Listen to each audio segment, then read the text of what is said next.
Hey guys, and welcome to Dainty Bite. For all of you who think working with phyllo dough can be intimidating, think again. Today I'm going to show you how to work with phyllo in an easy, forgiving way, and it's not going to take but minutes to prepare. Let me show you how, and let's get started.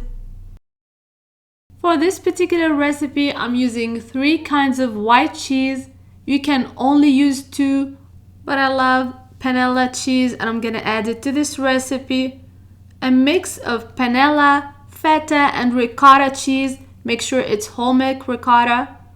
Mix all 3 cheeses together, and as always I'll leave all the amounts and all the ingredients in the description box below, so check them out. I'm gonna add 1 extra large egg and flavor with some spinach, parsley and dill.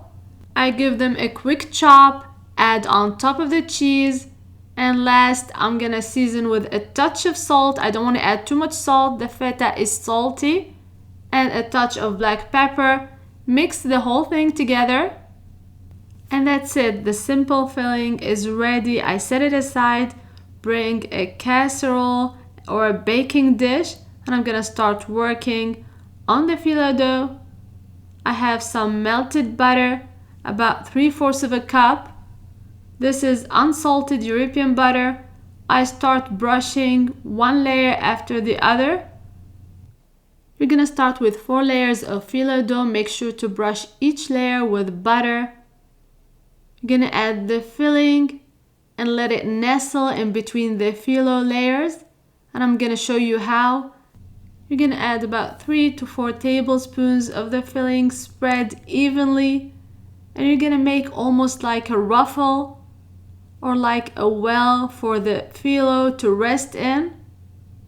When you run out of the layer, the buttered layer, you start again with more 3 to 4 layers of phyllo.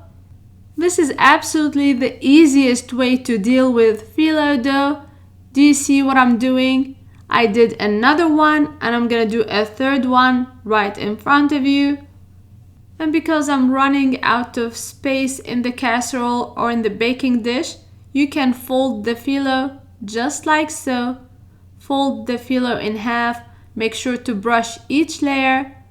Do as little as 4 layers or as much as 6 layers. It's all good. And it's super forgiving. If you like more cheese, add less phyllo. If you like more crisp, add more phyllo. And let me know in the comments box below which recipes you like to see next.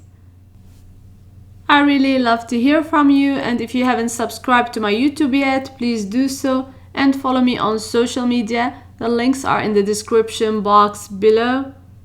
And it's almost done. I'm doing the last layers. How easy was that? Yet the end result will be so impressive. You're gonna love it. Roll some individual ones and top the casserole. Keep most of the cheese exposed. And like you know, phyllo loves butter. Brush 1 last time all the tops very well with butter. And then you're gonna do an egg wash. A mix of an egg with milk or water, and brush the tops as well. So this time I'm brushing with butter. And now brushing with the egg wash, top with some untoasted sesame seeds all over. Bake at 375 degrees Fahrenheit for 25 to 30 minutes or until golden.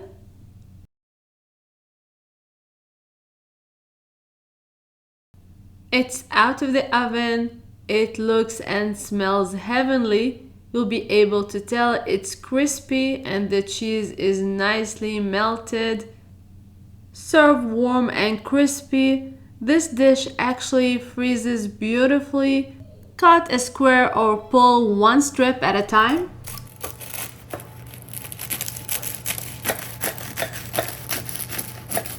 Give it a try and let me know what you think in the comments box below. And until next time, bon appétit!